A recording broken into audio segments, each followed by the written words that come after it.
Welcome, folks. Wherever you're joining from, good morning, good afternoon, good evening. Welcome to this virtual panel discussion where we're going to focus on LMIC in-country vaccine logistics. Let me introduce myself. I am Ravi Anupindi. I'm a faculty at the University of Michigan in the Ross School of Business. I'm also co-chair of the Global Health Supply Chain Summit. For those of you who attended our virtual summit last year, November, welcome back and familiar faces there. With that, let me just briefly speak about the genesis of this webinar. After the November summit, started discussing with Hitesh, who also participated there, who's going to introduce himself. What are some of the current challenges that we can bring to our audience? And one of the discussions we had was the real need to plan for in-country vaccine logistics. So that's the genesis of why we hosted this and bringing this to you now. I'll talk a little bit more about the structure of the webinar, etc. But let me hand over to my co-moderator, Hitesh, who's going to introduce himself and give you a little bit of a background of why this is an important topic to think about now. Hitesh. Thanks. Thank you, Professor Anupindi. Thank you, Ravi, for the introduction. So first and foremost, I also just want to say what an honor and privilege it is to be here amongst this group of participants, and just want to acknowledge the time that you all have taken out from your very busy schedules to be here with us for today's discussion and on this important subject. I also want to thank the audience for providing us with your time and attention. Just by quick background, my name is Hitesh. I'm with the United Nations World Food Program, where I work on a number of initiatives related to global health supply chain. I'm also part of the Global Health Supply Chain Organizing Committee, where Ravi and I discussed the need for, this kind of discussion in this format. So the question, you're asking is that why are we here today? Why this discussion now? I think you don't need to go very far. If you just Google COVID-19 vaccinations, you can see that we are now at a very critical juncture and phase of the COVID-19 pandemic, and a phase where we hope to turn the tide and place us on the path to individual and global recovery from what we are experiencing. And so with the introduction now and acquisition of vaccines to combat COVID-19, the world is approaching a very critical inflection point in an effort to combat this pandemic. And it'll achieve this by executing the largest vaccination campaigns in its history. And so while not to downplay the issues on the acquisition and sourcing of vaccines, because we know that is still a critical piece of the puzzle, and there's a lot of countries that are struggling to deal with that. We also need to acknowledge that COVID-19 vaccination campaigns have all but begun in many countries. High-income countries, low-income countries, middle-income countries, albeit at varying degrees. And I think if we look, into how developed nations are addressing this, you can really get a good flavor as to the persistent challenges that local and national and local immunization campaigns are facing, and the complicated logistics that have to be solved to achieve maximum population coverage. So with all this background in mind, Ravi and I concluded it would be prudent to shift the narrative and the attention from the acquisition to what's going on in country. And this webinar presents that opportunity to have that discussion, particularly in these low and middle income settings. So today's discussion will give us an insight from a handful of countries who are at varying stages of either planning or implementing their national COVID-19 vaccination campaigns. We took a deliberate approach to have this esteemed group of speakers describe to us the journey of the vaccine. So meaning when the vaccine does arrive at the country, what happens next?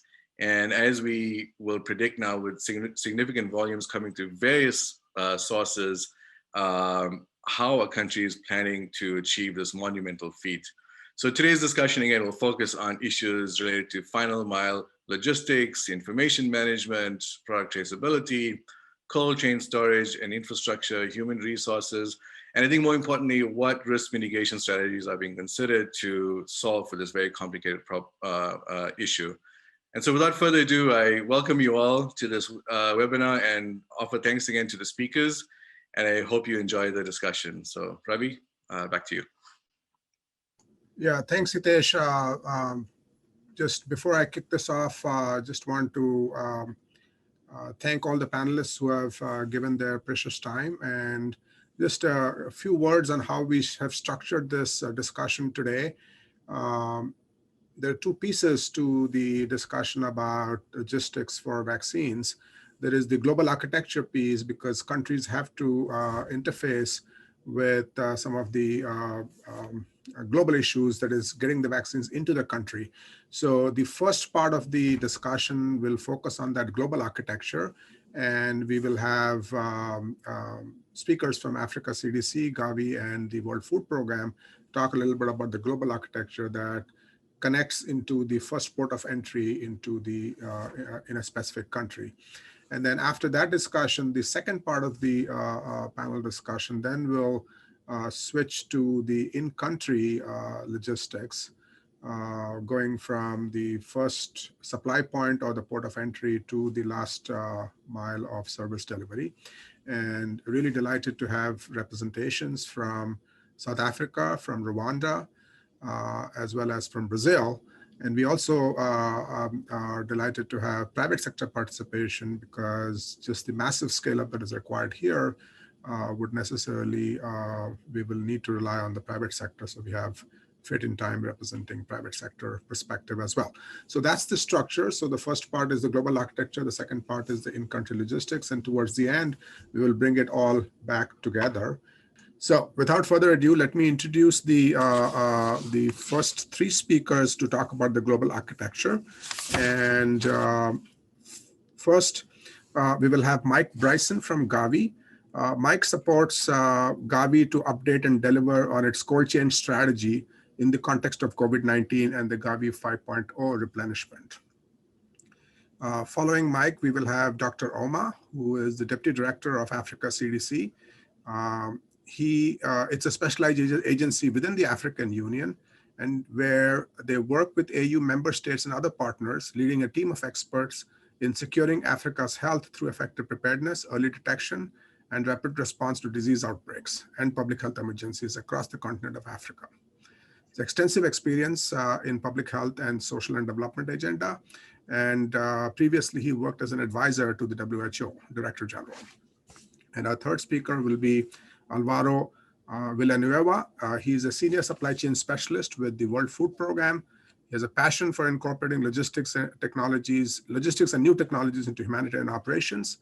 Currently, he is working as project manager for temperature-sensitive logistics built within the World Food Program. So, so we will have the three speakers there. So starting with Mike, perhaps you can give your opening remarks. So we'll have the opening remarks from all three speakers and then go into Q&A. Mike, over to you.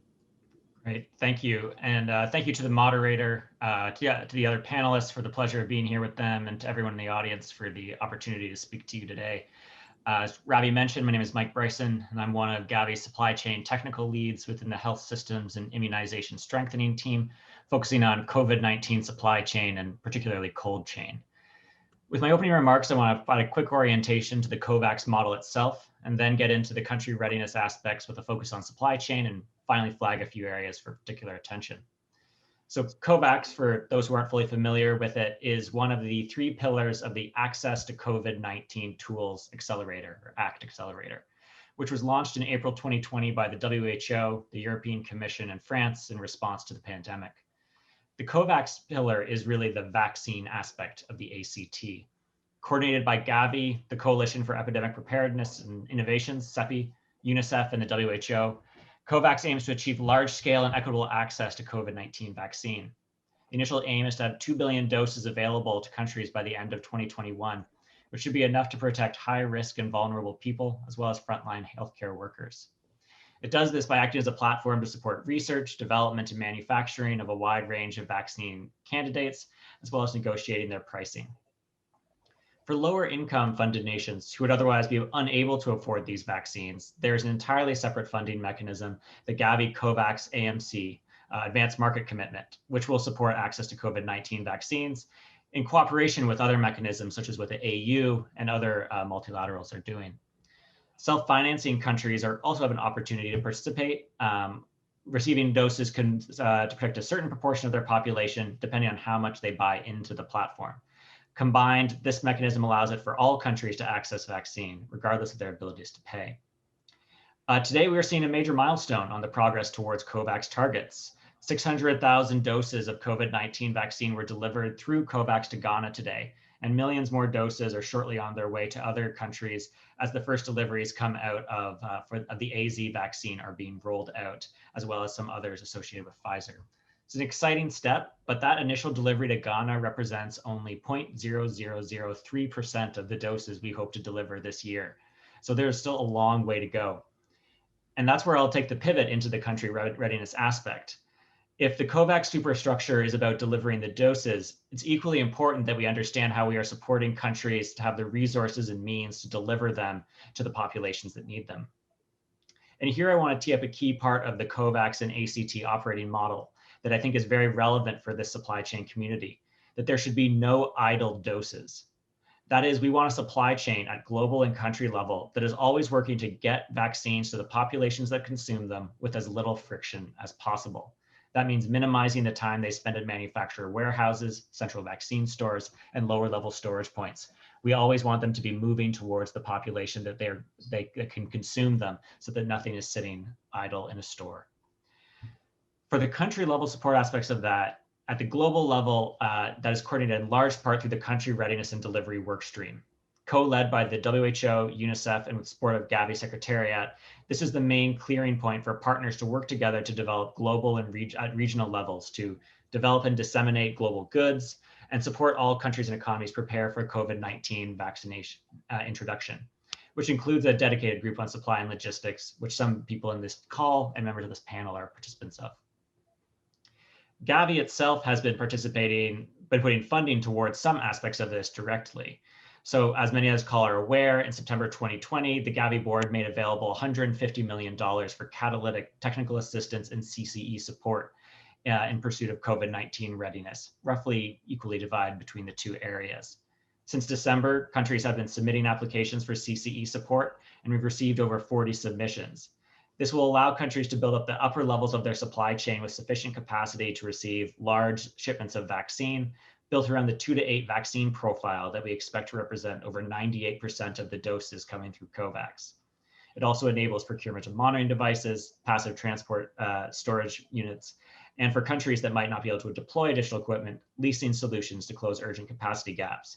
This is where I think, to Ravi's and Hitesh's point, the role of the private sector is so critical because it is an all hands on deck effort.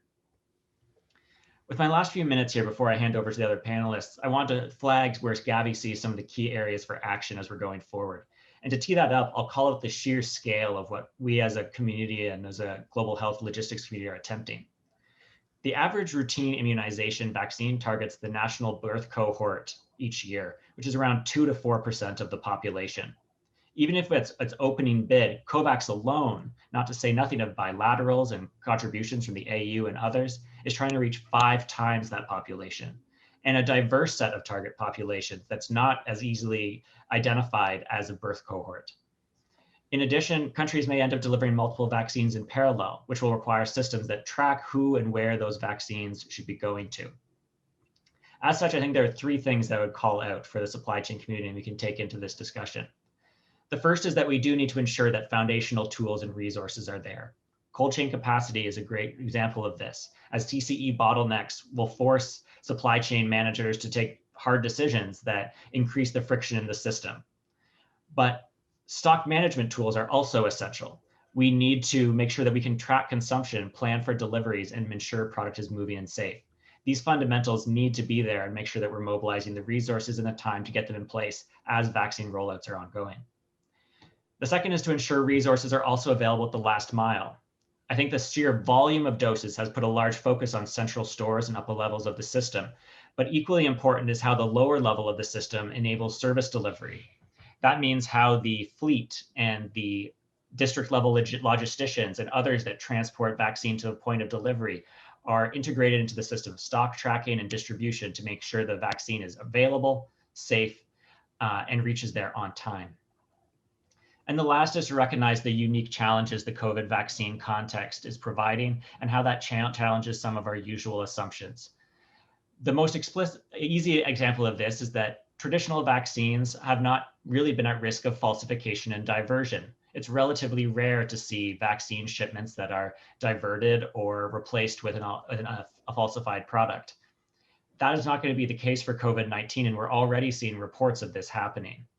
Similarly, I think we need to be aware of where we challenge our assumptions about vaccine launches and where the points of challenge, and be responsive to them as they emerge. I think we're going to talk about a number of these topics as we go forward, but that will close off my time and hear from the other panelists. Thank you. Thank you, Mike. Dr. Ouma, over to you for your remarks on how you're seeing it continental-wide and what role your organization is playing. Thanks a lot, Ravi, Hitesh, and the organizers of this webinar today. I'd like to divide my intervention essentially into three parts.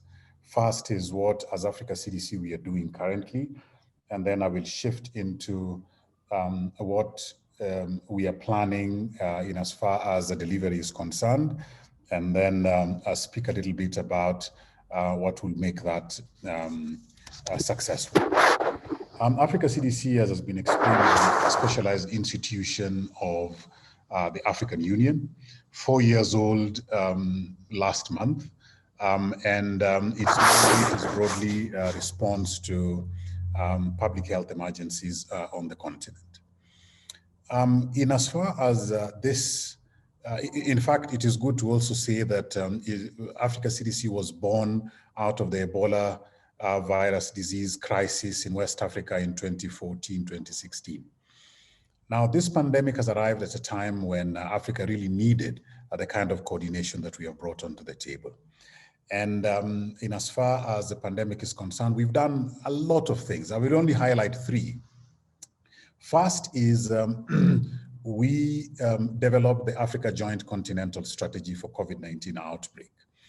And that strategy has been guiding our response activities as Africa CDC and the Africa Union.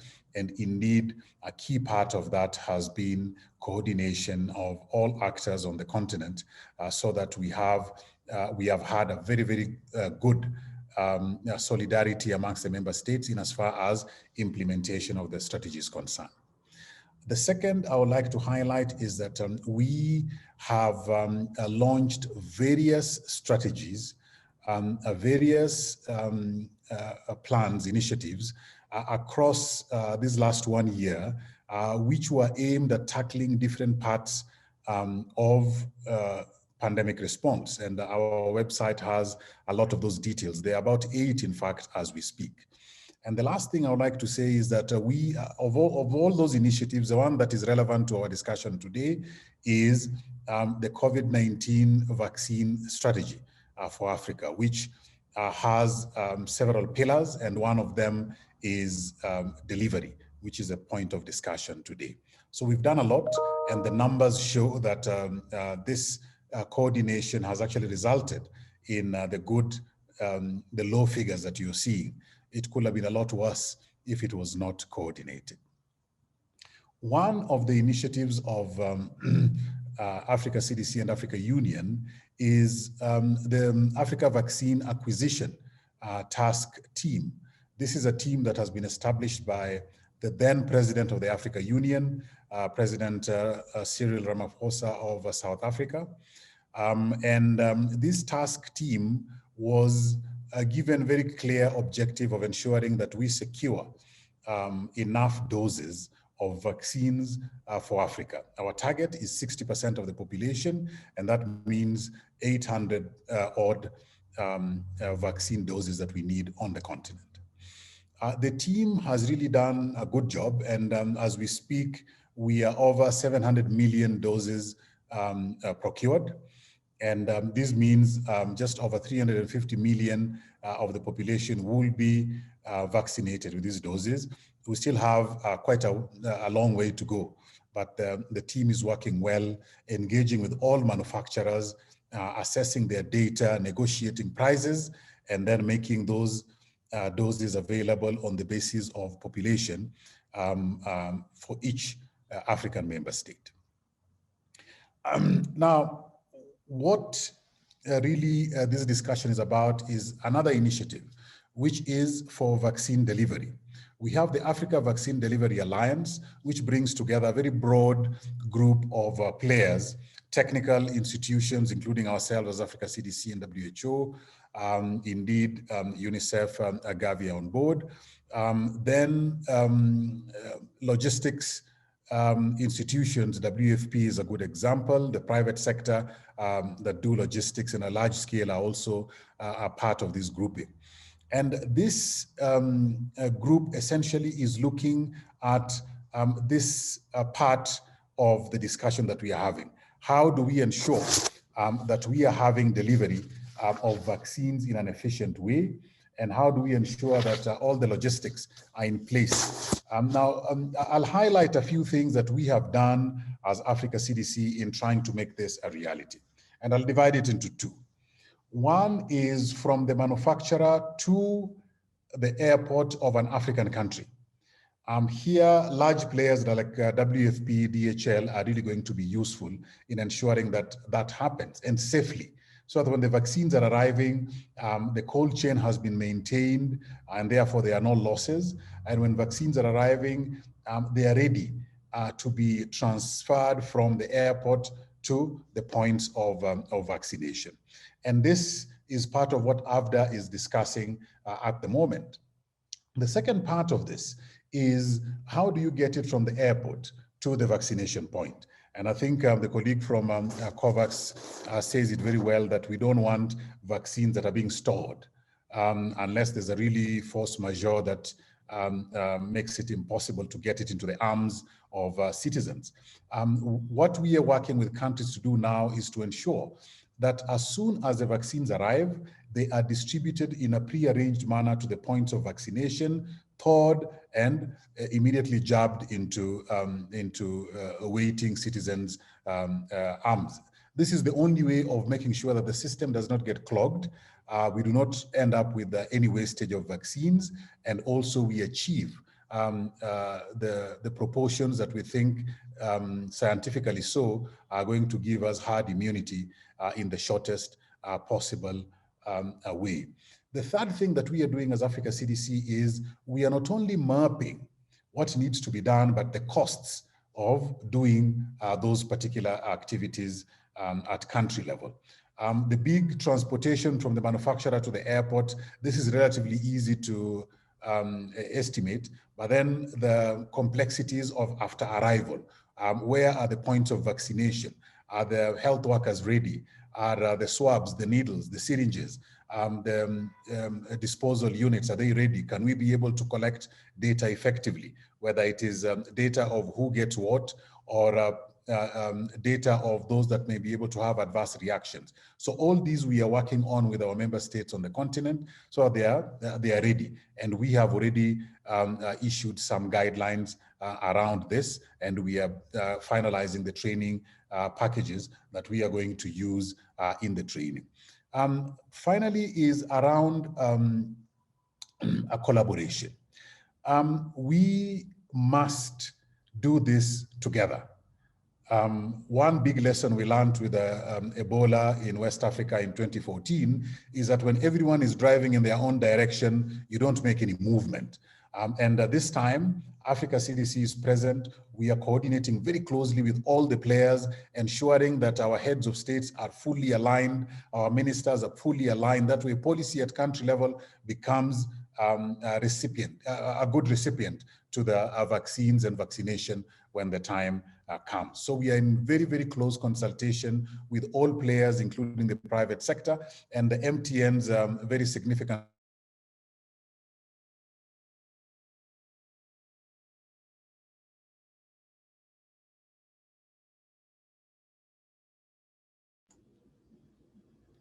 Did we lose him? The key messages. Two. One is we must do this thing together. We cannot be able to do it individually. And second is that we need to vaccinate the world at a similar pace. That way, we actually arrest the transmission of the virus. That equity we cannot be able to run away from, and we hope it will be a reality before the end of the second quarter of this year. I thank you for your attention. Thank you, Dr. Ouma. That was wonderful. Let's have now Alvaro, if you could, I will hand over to you to speak about the role that WFP is going to play. Thank you very much, Professor Ravi. Thank you very much, Hitesh. Thank you for the opportunity for being here today and sharing some of the insights of WFP's work and how WFP work is helping to prepare for the response on the vaccination campaign. I first would like to start with a couple of background concepts. I mean, most of you, I'm sure, are familiar with the work WFP does, but maybe some of you may not know also that WFP provides quite a significant logistics capacity to the benefit of the humanitarian community. And lately, well, in the recent months, we have been operating the supply chain backbone for the humanitarian and health response for the COVID-19 interventions, particularly in the early months and not so early of last year. No? And we still keep on operating some of these services for the benefit of the humanitarian community. So that a bit on why is WFP here and why do we think that we can support for that. No? As part of these services, we have been increasingly seeing requests also to move commodities that needed some sort of temperature control, no? And in particularly cold chain for the case at hand.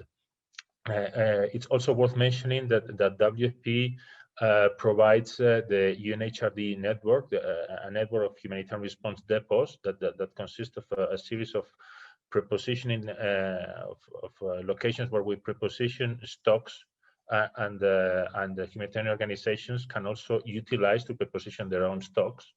So that's also quite a significant capacity that can be put at the benefit of the intervention. Now, having seen this, I mean, WFP is looking into leveraging the capacities, existing capacities that it has to provide logistics services, to include cold chain services at a significant scale. So not so much just a scattered request as we have been doing so far, but also in a more systematic and more structured way, to help both boost the capacity in the COVID-19 vaccination interventions, eventually assist there where there will be gaps, and also importantly, to offer that preparedness capacity for future health emergencies, being outbreaks, epidemics, or pandemics, no, at different places in the world. Now, to place this now into the current context, in the current context, what we believe is that the COVID-19 vaccination campaigns are going to show a supply chain of unprecedented scale in both supply and demand sides. No? And what we think WFP's added value could be is to provide capacity to mitigate shocks along this supply chain. No, I mean, I'm sure we can read it every day in the news. There's some news about the supply side this or that manufacturer is releasing some doses, or these countries have secured some doses, or vaccines, as Mike was mentioning, are arriving in Ghana or in that other country, or we're receiving news that the efficacy of some vaccines is decreased or is not the same against a particular variant of the virus, and so on and so forth. No, so it's always, I mean, it's quite clear that already the supply chain is subject to significant shocks, no, that we're not used to see in this domain of activity. No, on the other hand, on the demand side, I think we're likely to see a similar shocks. No, I mean, most of the countries are getting ready. Some are already quite ready. Some are already vaccinating, but there's still a degree of uncertainty as to how this is going to be functioning. Are we going to be able to convene the population in certain locations? Are people going to be willing to have the vaccine inoculated? Will they choose one vaccine over another one? Is going to be the infrastructure of the particular countries ready? Are even external factors such as either conflict, the natural disasters, are going to affect the capacity of vaccinating the people? No, so all this is placing a landscape of significant complexity on how to manage the supply chain. No, I mean, those of us who work in the supply chain, we know it's always about meeting supply and demand, and assuring that the flows of goods, information, people, and funds travel along the chain with the least possible shocks. No. So what WFP is currently thinking of doing as part of the cold chain project I'm currently managing is to first provide a design that is able to mitigate these shocks, and we're thinking of doing this at different level.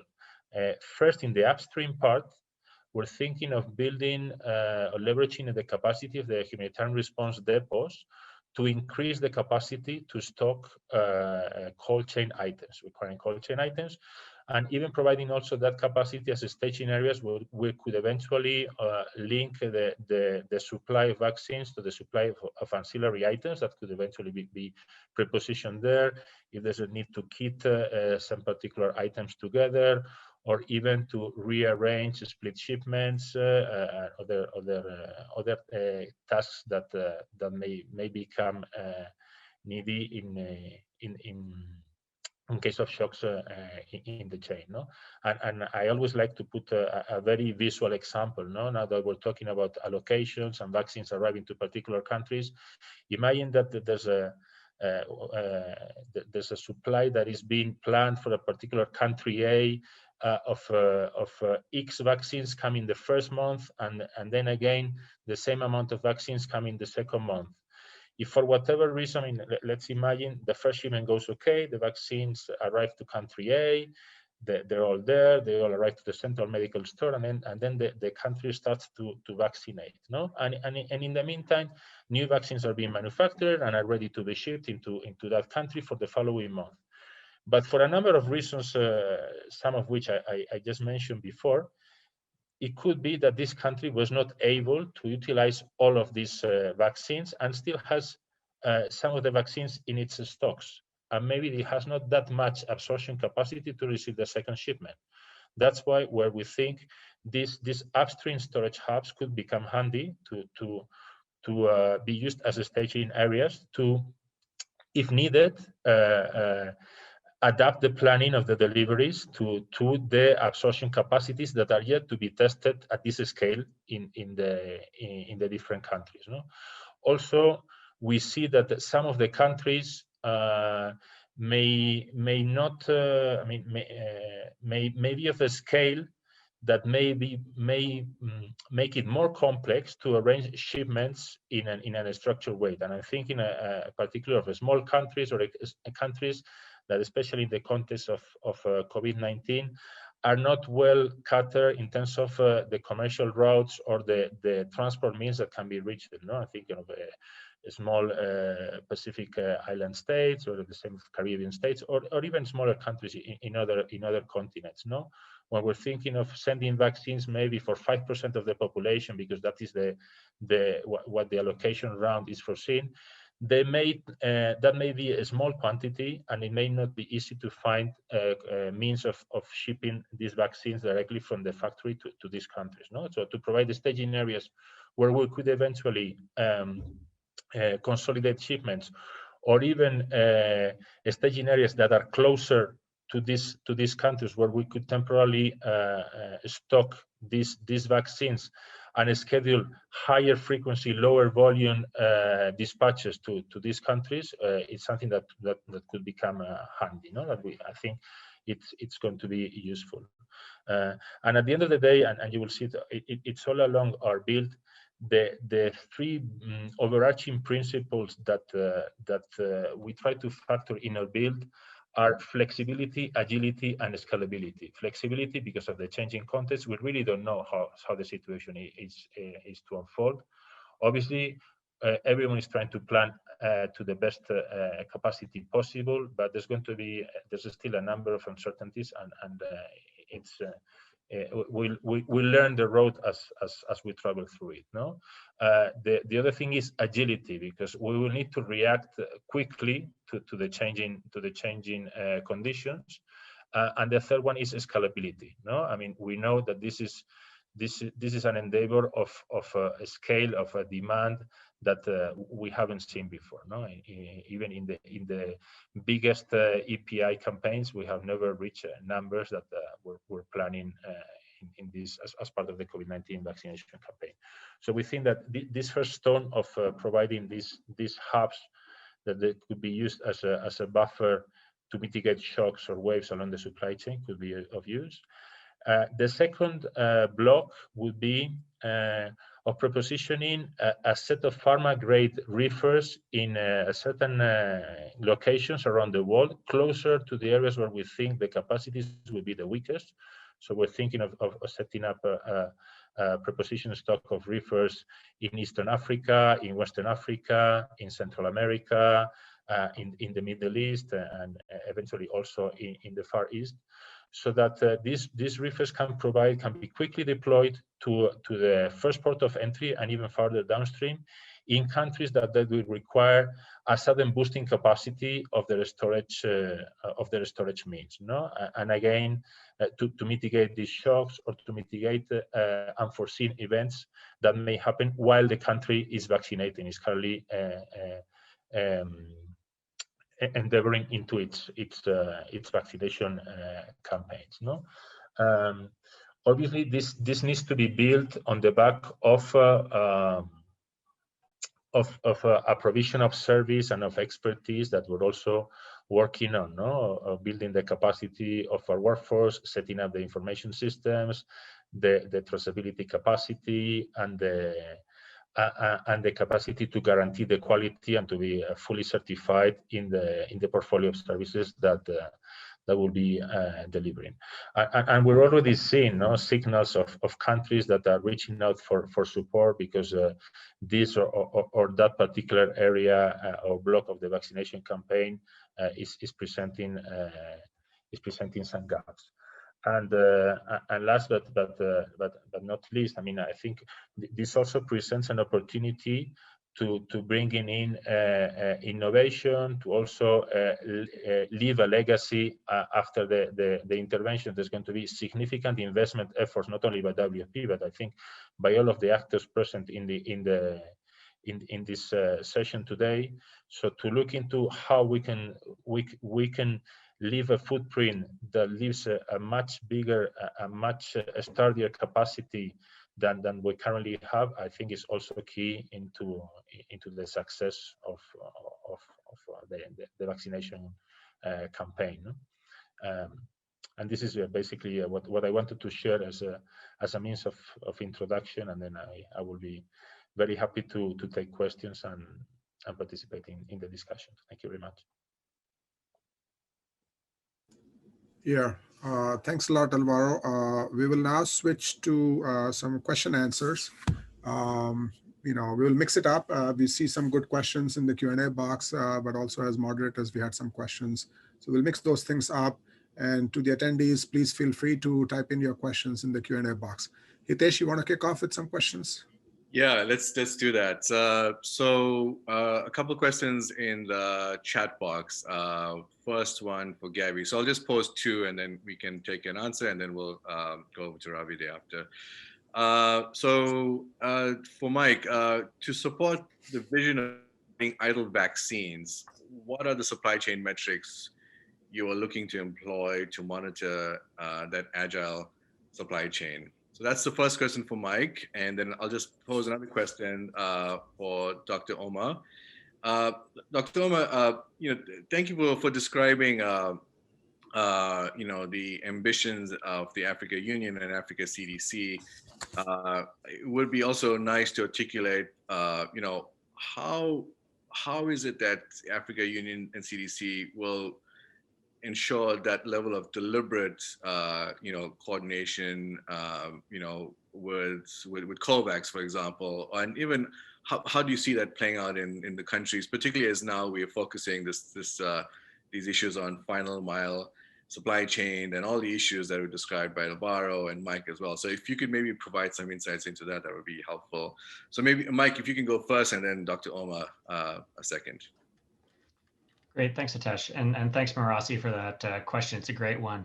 I think that this is, to be honest, something that we're going to be learning how to do better as we go forward. So starting off, I think that the way this is being reflected is by trying to make sure that as we get allocation rounds come up, we are trying to place POs as quickly as possible to move supply from the manufacturers into countries and not allowing doses that have been allocated to Kovacs to sit idly. So some of the Ghana and a few other countries were ones that had advanced POs placed, purchase orders placed, in order to move those doses as quickly as possible to accelerate them out of the factories.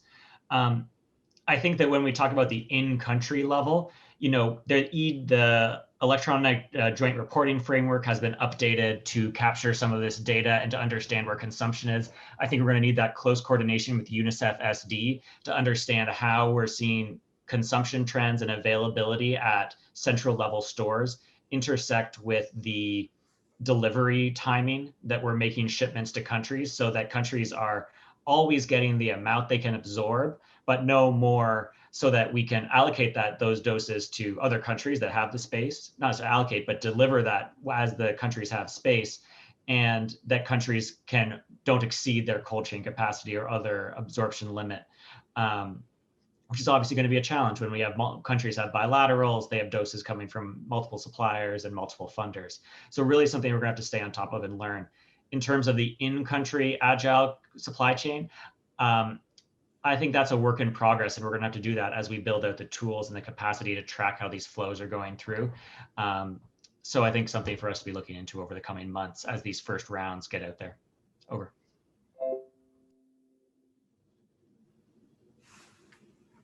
Thanks, Mike. Dr. Ouma, over to you. Yeah, now in as far as coordination is concerned, with Kovacs, we are coordinating quite closely. We're in a working group, and we share very regularly a lot of the tactical information relating to who has made applications, how many doses they are going to receive, when the shipments may arrive at country level. That it informs how we prepare with those countries, and as far as local vaccination readiness is concerned. Broadly, though, in as far as coordination on the continent goes, we have a very clear mandate from the heads of states. And in fact, the Bureau of the Heads of States of the Africa Union meet very regularly around COVID-19, and vaccines have been a very core topic for the last 2 months or so. And they provide the much needed coordination at the top level of policy. Our ministers of health, particularly around the regional groupings, they meet very regularly as well, and we provide all the information that they may require. And at the technical level, we have the Africa Task Force on Coronavirus, which meets every Tuesday afternoon. These are directors for emergency response at country level and partners, and we discuss the details of what needs to be done. At the same time, we have built a very broad network of all the players on the continent. Whoever is involved in COVID-19 response, and in this case, vaccines and vaccination, we are with them on a very regular basis, ensuring that we are coordinated, and the Africa CDC plays its role and mandate as a technical agency of the union. So we coordinate at very many levels on a very regular basis. Me and John, we are in meetings literally throughout the day. Today, I think my day ends at about 11 p.m. All that, making sure that coordination is happening across the continent. Back to you, Hitesh.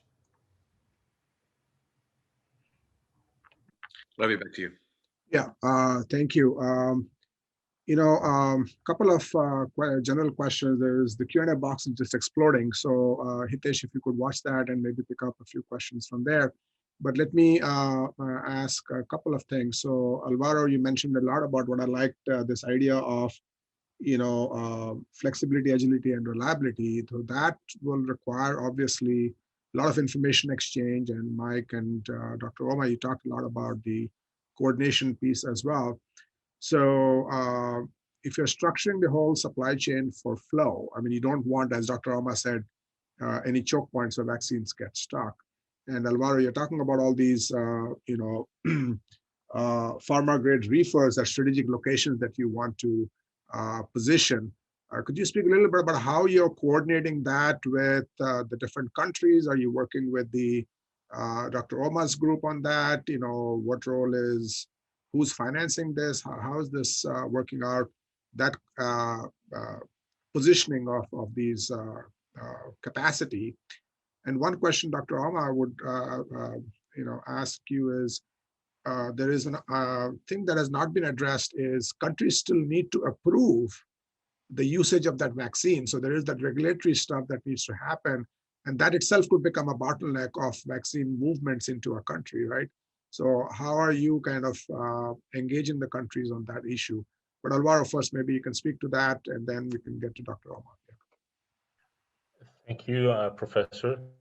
Yes, I mean, currently, and that's also one of the reasons why I am today in Addis Ababa. No, currently we have a group of WFP officials sitting together with the African CDC, as Dr. Ahmed was mentioning before, helping and coordinating how we're going to be building the logistics services delivery block of the response on the African CDC. No, so I think that's one of the best examples that we can give on how we can be best coordinated. No, and within that there's a number of streams. No, of that coordination. There's a number of the exact execution of the delivery, but there's also how will be how will we go about setting up a control tower, assuring the traceability and trackability of the assets, assuring that we have the appropriate systems to keep the temperature, and to do those hand in hand. And this is, by the way, similar things that we did for the common services delivery of the COVID-19 response, not just for the cold chain.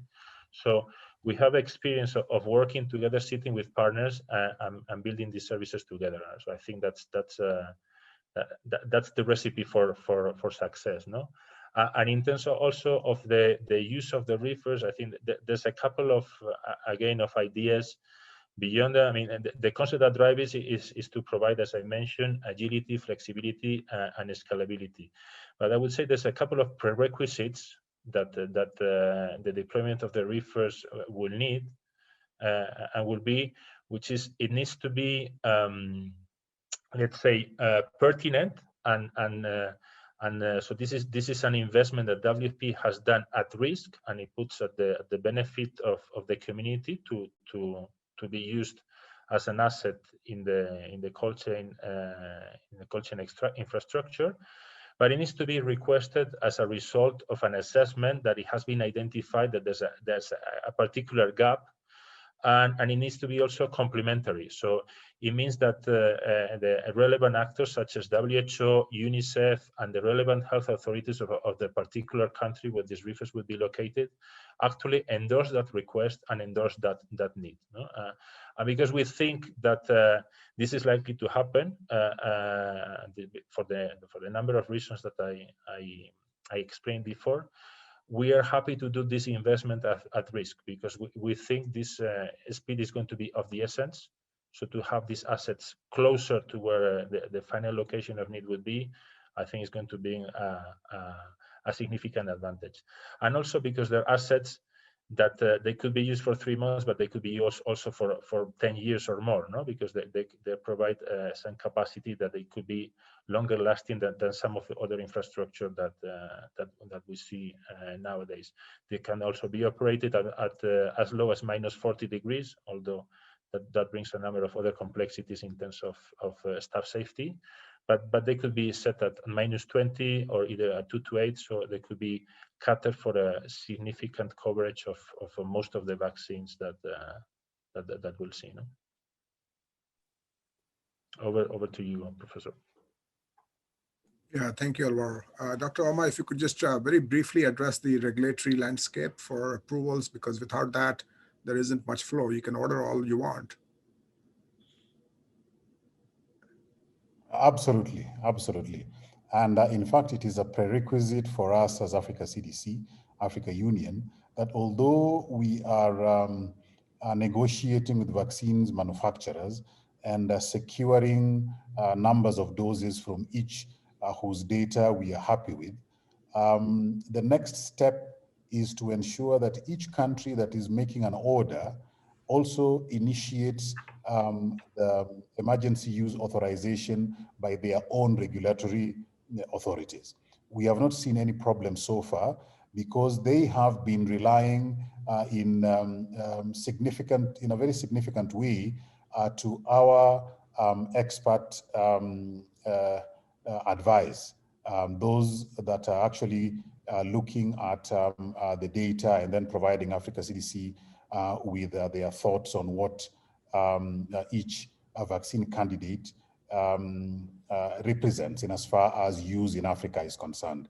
So the countries that have, for example, made orders through Kovacs or through our platform, the Africa Medical Supplies platform, all of them initiated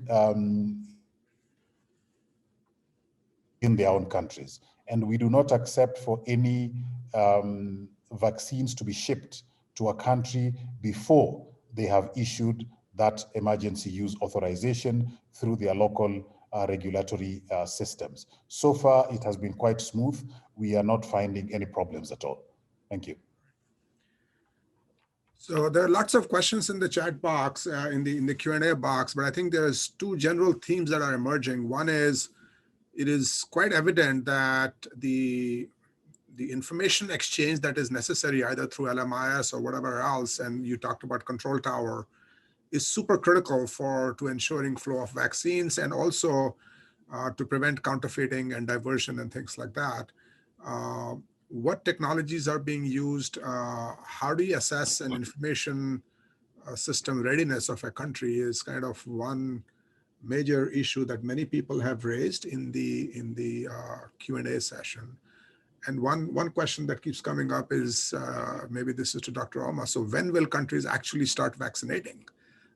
So I think there's some eagerness to kind of get in line and get the shot. So perhaps, I mean, maybe this question is open to all 3 of you, Mike, Alvaro, and Dr. Ouma.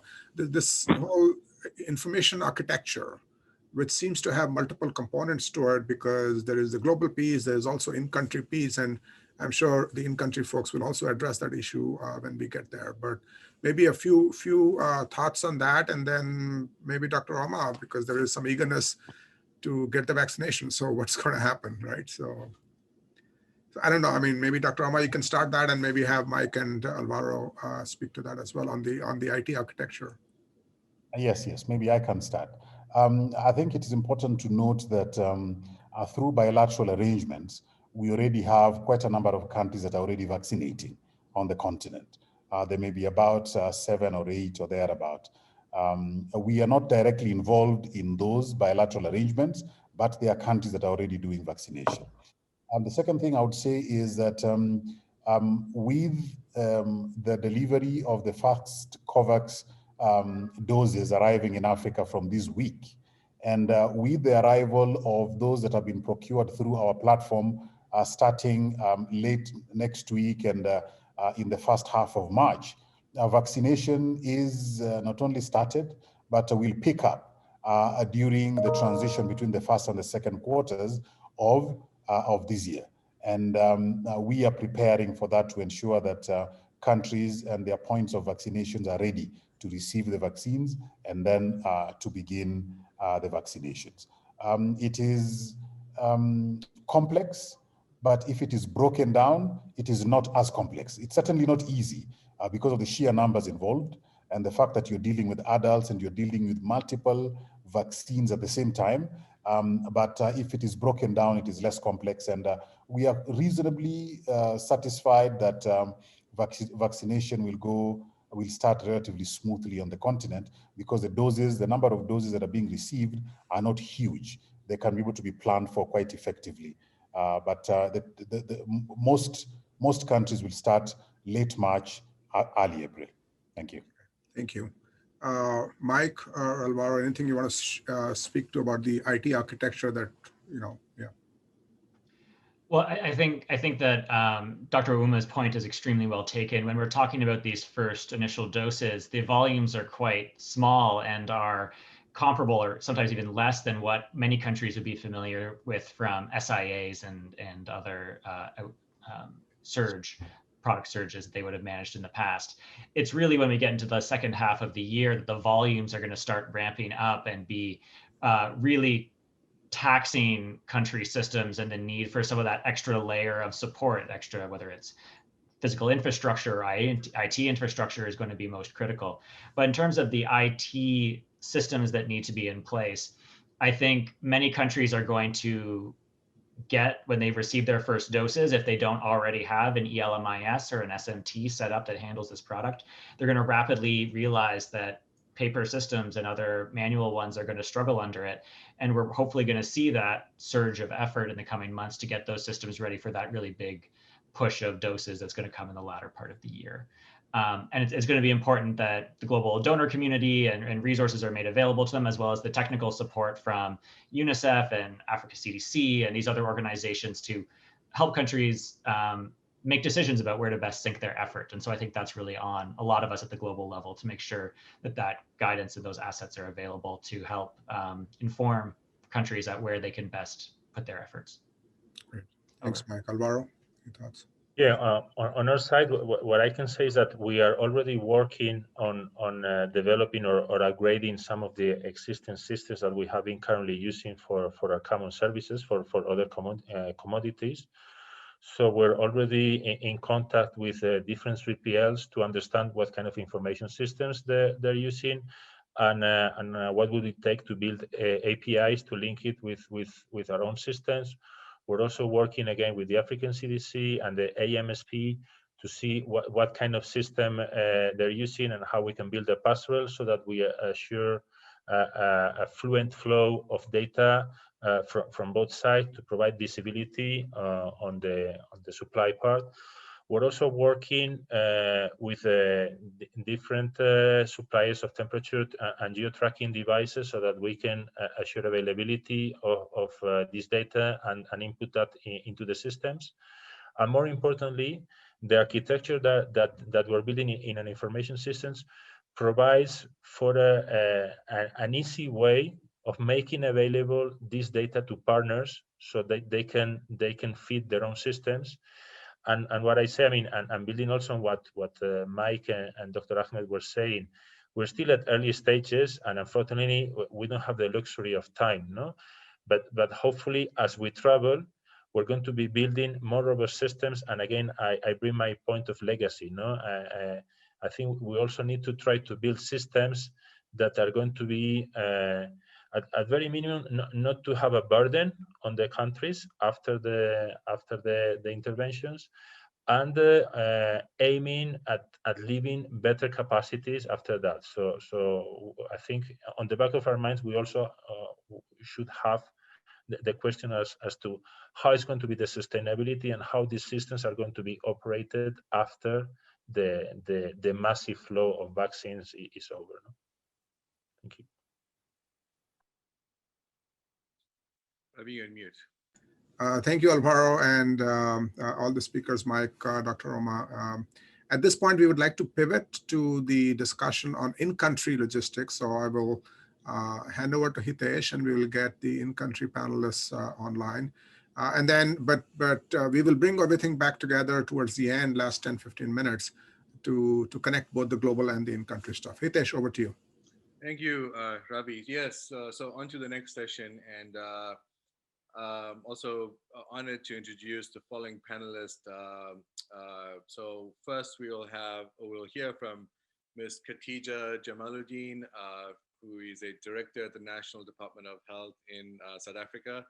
Khatija is working with the Department of Health on various issues in regard to vaccine acquisition and planning at a national level in regard to South Africa's response to COVID-19 vaccine delivery. So very good to have Khatija on, and also from my home country.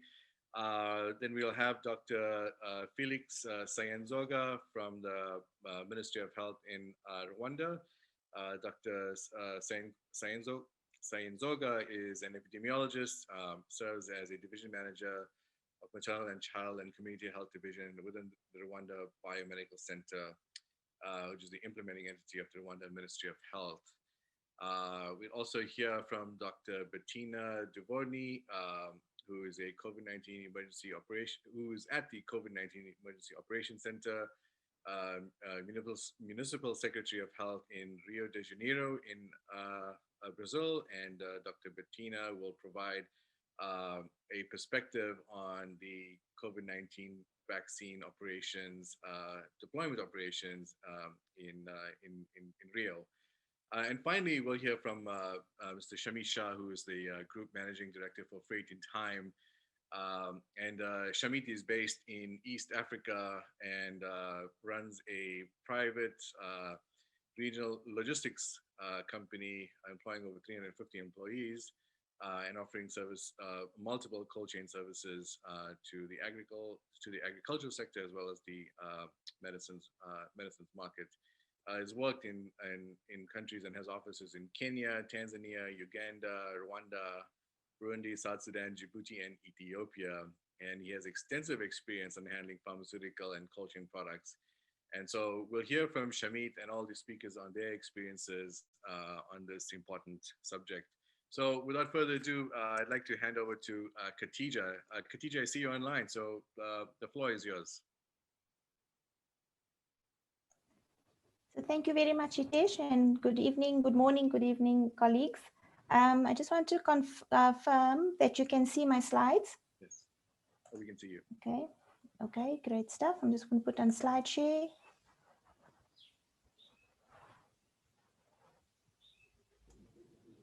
Okay, so good morning and good evening to everybody, depending on where you are in the world. And thank you very much for giving me this opportunity to talk to you about what we are doing as far as the logistics and the supply chain is concerned as it pertains to the South African COVID-19 vaccine rollout. Just as some background, we've been working with a number of role players, both internationally and nationally, to not only procure the vaccines, but also do the rollout. So these are a number of role players, including the World Health Organization. This is a very resource intensive endeavor that we're embarking on. So we have to have the finance and the national treasury behind us. And because it is a very fluid space in terms of the unknowns that we are currently dealing with, we do have the reason. So we are collaborating closely with our private sector through Business for South Africa, and it is a very collaborative partnership with them. So we've taken the one country approach.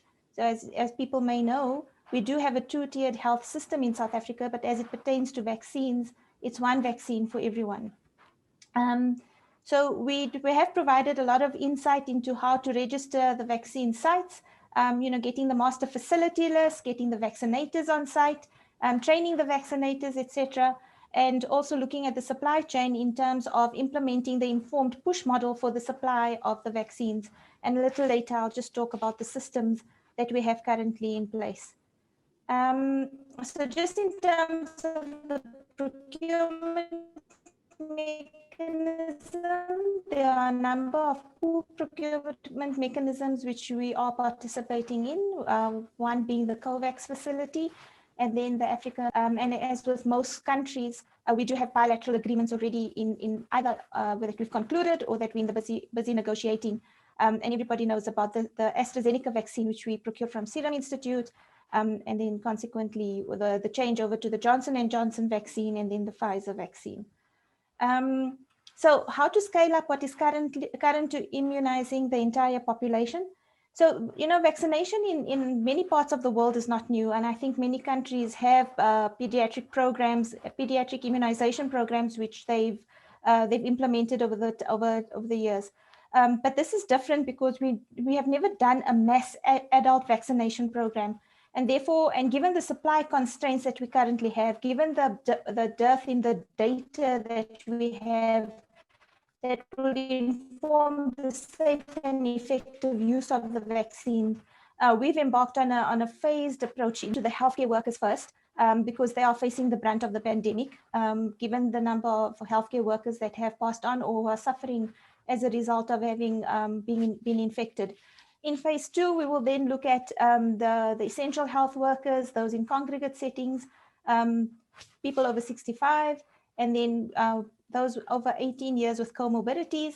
And then in phase 3, as we've vaccinated our most at-risk populations, we go to those that are more healthy, and then all those over 18 years will then be targeted for vaccination.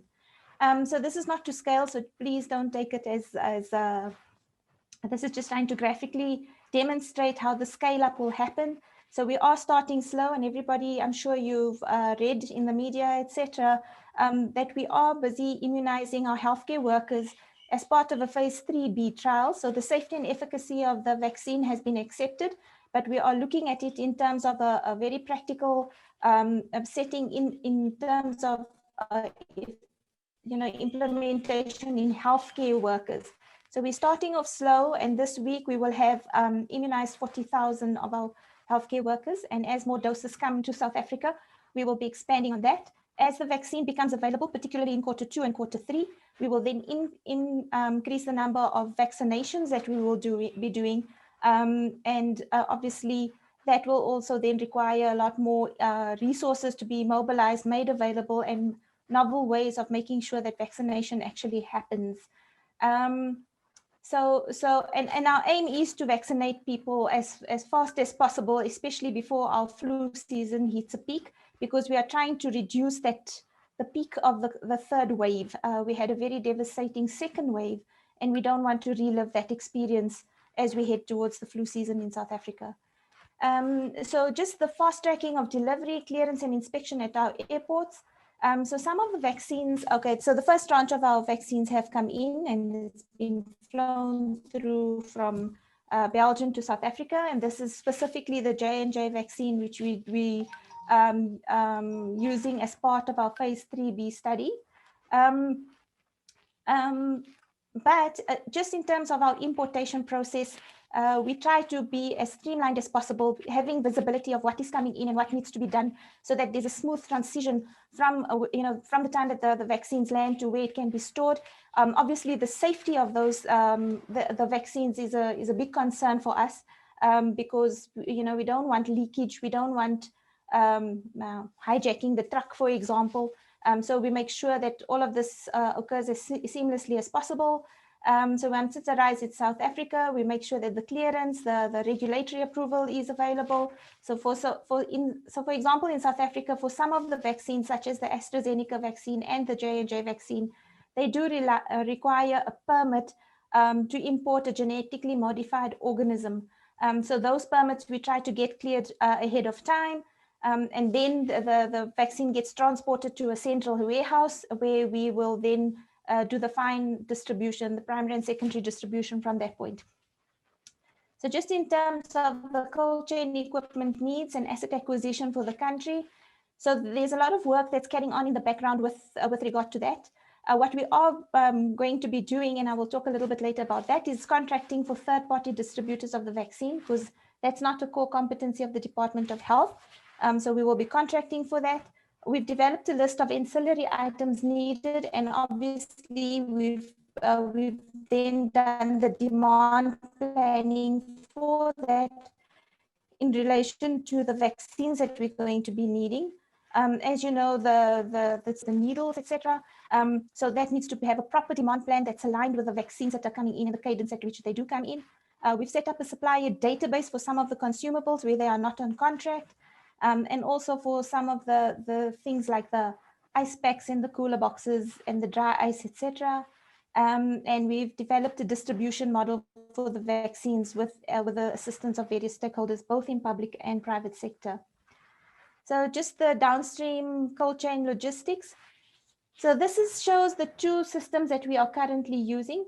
So for the J&J vaccine that we are using as part of the early access trial, so the vaccines are distributed to selected research sites. Currently, there are about 18 sites, but we are trying to increase the number of sites to about 30.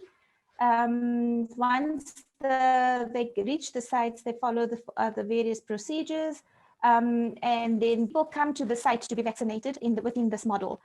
So when the business as usual approach, when we do the phase 2 and phase 3, where the large volumes of people will need to be vaccinated, the vaccine will be distributed to a primary distribution site. But we have a provincial system in our country. So each province will identify the distribution mechanism they do need. Some province will opt to only distribute for our purposes to a depot level, and then they will do the fine distribution. However, other provinces may opt, because of the volumes, to have direct distribution to the sites where the vaccination actually takes place. In terms of the phase 1, the pharmacist takes receipt, and then the vaccine will be moved to a suitable storage site. So in terms of communication, etc., so we are implementing what's known as the electronic vaccine data system. And what it requires is that the vaccinees get registered on EVDS. So you go in and you register. Currently, this is only limited to healthcare workers because we are in phase 1. And then once you register on the system, an SMS gets sent to you. So you've got to provide consent, because it is still an unregistered medicine, unlicensed medicine, and it is part of a clinical trial.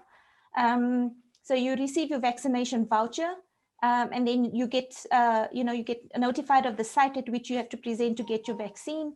And once you're there, you then produce your ID, etc., and you get vaccinated.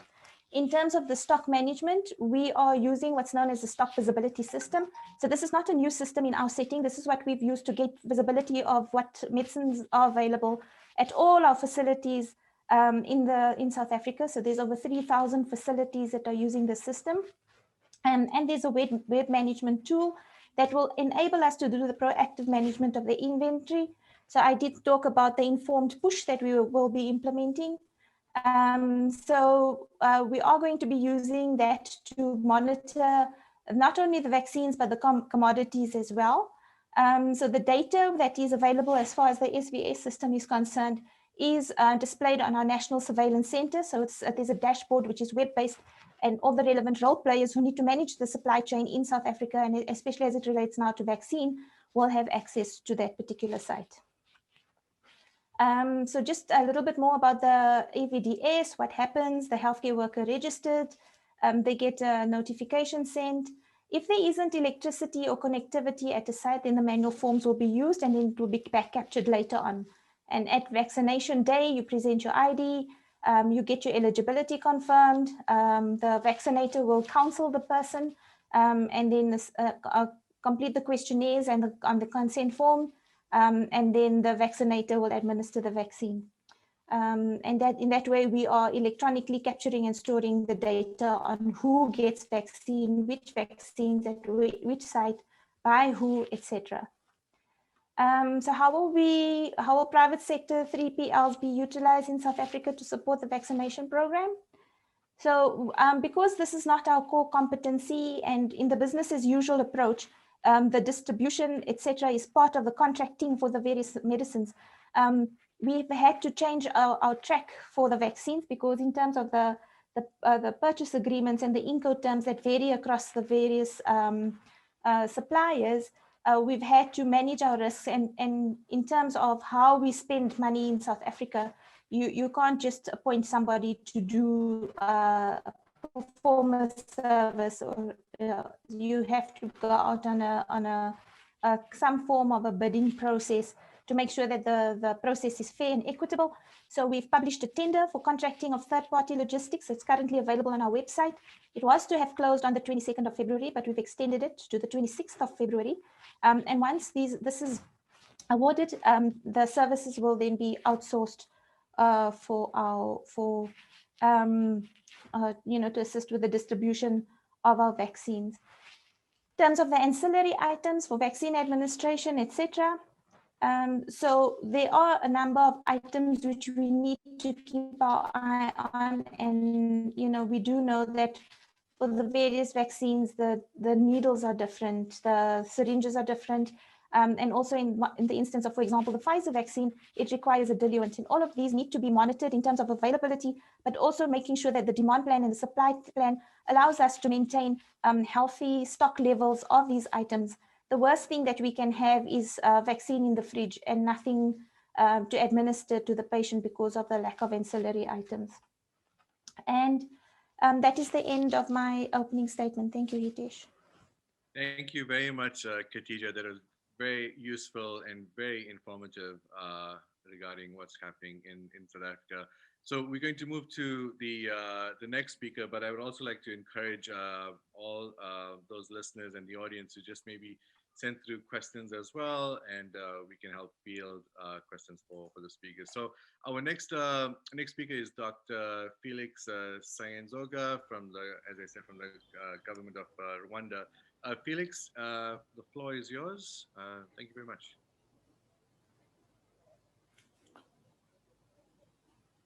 So thank you.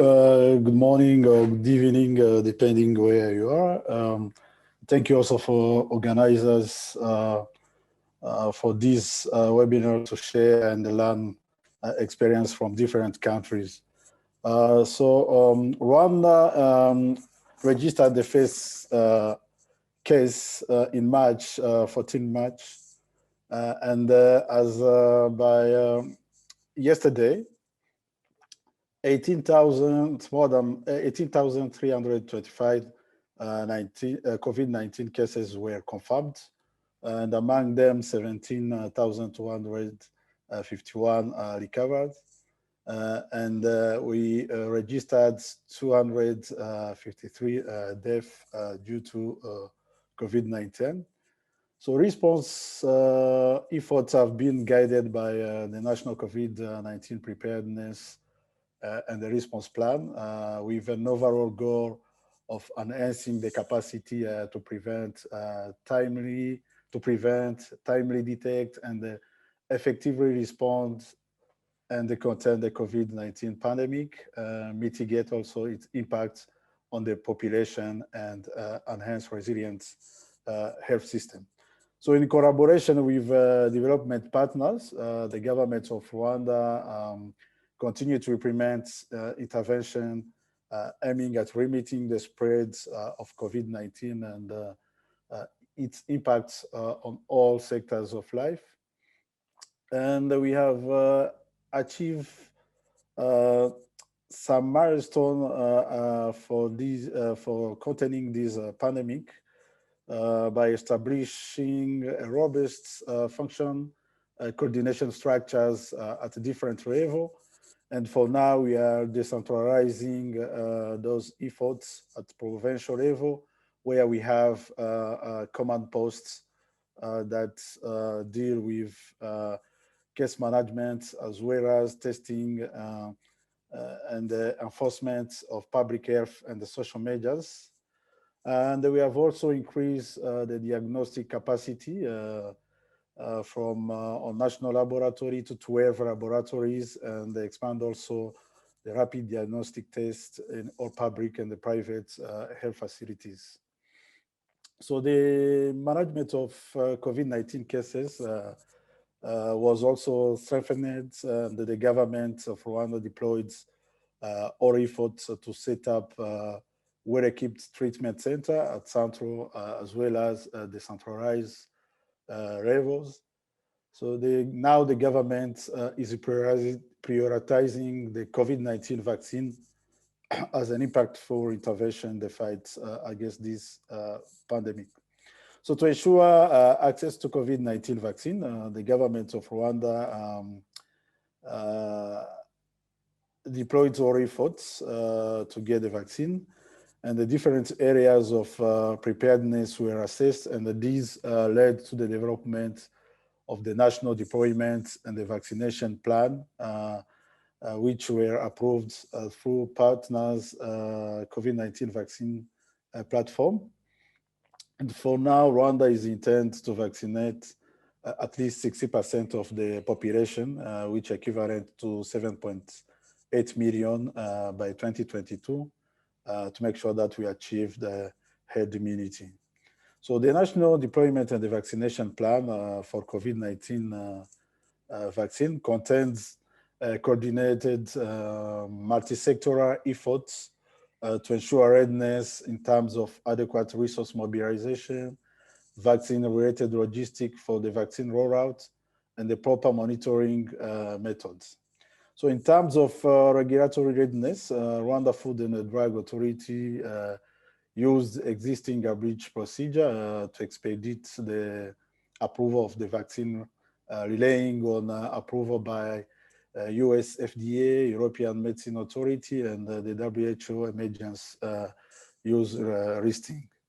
So to have access to vaccine, Rwanda has joined the Kovacs facility, where the country expects those that can cover 20% of the population for initially prioritized target group to help prevent numerous deaths, reduce the social and economic consequence, and potentially change the course of the pandemic. So in addition, Rwanda also is part of the COVID-19 Africa Vaccine Acquisition Task Team initiative, and in collaboration with Afflix Bank and the Africa Medical Supply Platform. So this mechanism supports a whole of Africa approach to COVID-19 procurement strategy, and thus eases vaccine negotiation for member states, and we are expecting more than 4.6 million doses through that platform. The same also, we are conducting different bilateral negotiation to get more vaccine. The immunization program has currently 12 antigen in its program, and are being used in routine immunization in Rwanda, and half of them have been introduced in the last decades. And as achievements, currently 96% of children are fully immunized. And vaccination services are normally provided in all public health centers and the private health facility, which fulfill the requirement for vaccination services. And the health center use in additional outreach session, which cover around 10% of the targeted population. We use in a previous campaign mass vaccination as a strategy to control vaccine preventable disease, including measles and polio. And the target population for different campaigns involve very mostly children under 5 and adolescents of 15 years, which are equivalent to 1.5 and 5 million respectively. So this group were vaccinated through campaigns taking place over a course of 1 week. So for routine vaccination, now more than 360,000 children are targeted on an annual basis for the whole 12 antigen 6 contacts. Currently, 3 main levels of vaccination program operation we have, and these include the central, intermediates composed by district, and the vaccination points, which are the health centers. So moreover, at village level, there are at least 3 to 4 community health workers per village, mainly helping in social mobilization and the vaccination activity awareness. So based on the past vaccine introduction experience and response health system, Rwanda is preparing to introduce COVID-19 vaccine using the existing operation levels of vaccination program, infrastructure, resources, and the strategy. And the way possible, new innovation will be considered. Under some COVID-19 vaccine formula require special storage condition. Therefore, specification of needed cold chain, supply chain capacity in new equipment, and the other resources were elaborated. The introduction and the deployment of COVID-19 vaccine require the establishment and adapting of decision-making structure for effective vaccine delivery. It is therefore essential to put in place an accountable and a transparent decision-making framework and the process at national and sub-national level to protect national interests and to ensure the public that the deployment of the vaccine is based on epidemiologic needs assessed through rigorous scientific review and respects population safety. So with within the immunization program, there are some coordination mechanisms that have been put in place, especially the interagency coordinating committee and the independent bodies, including the National Technical Advisory Group, among others. So the use of existing coordination mechanisms such as possible and the integrating COVID-19 vaccination coordination structure. So in the existing countries, COVID-19 response structure will increase efficiency in planning and the coordination. So the National Task Force for COVID-19 vaccine is composed of international and national partners, including WHO, UNICEF, and the other UN agencies, and the other partners operating in the country that may be identified to support these efforts. So its role and its responsibility are clear established, and they are more helping in the planning and assuring the implementation of the plan. So the plan considers that an effective management of supply chain is crucial to the successful deployment of COVID-19 vaccine. Currently, we use the Kigali International Airport as the only port for entry to receive vaccine from the manufacturers. And the cold chain capacity at the airport includes 5 cold rooms with +2 to +8 degrees Celsius, with capacity of 6,000 liter. The same, they have also a cold room, a freezer for -20 degrees Celsius. So the transportation of vaccine from the airport to the central vaccine store located nearby to the airport, around 15-minute driving, is ensured by EPI refrigerator trucks. And there are 3 levels of vaccine supply chain stores. One is at a central vaccine store, and we have 45 district vaccine stores and 507 health center stores. So at the district vaccine store, the storage capacity has been increased with refrigerators and the freezers through the GAVI Cold Chain Equipment Optimization Platform, CCOP project. And there are now 4 new established district hospitals that will need to be equipped with cold chain equipment, as also they'll be offering vaccination services, including COVID-19 vaccination. And for FAFA preparation, the country has increased its capacity for ultra cold chain storage by purchasing additional 5 deep freezers, which are paramount in receiving the vaccine. Those are at the central level, at central warehouse. But currently we have also different deep freezer located in different provinces that also can support in receiving and store the vaccine. So the cold chain capacity at central level, I can say, is sufficient considering the new cold rooms procured recently to equip the new warehouse, and they would be ready to accommodate the COVID-19 vaccine that fulfill that storage condition. Considering the storage capacity and the condition at central and the district level, so there may be a need to increase the capacity of storage condition of -20 degrees Celsius, especially at the district hospitals stores.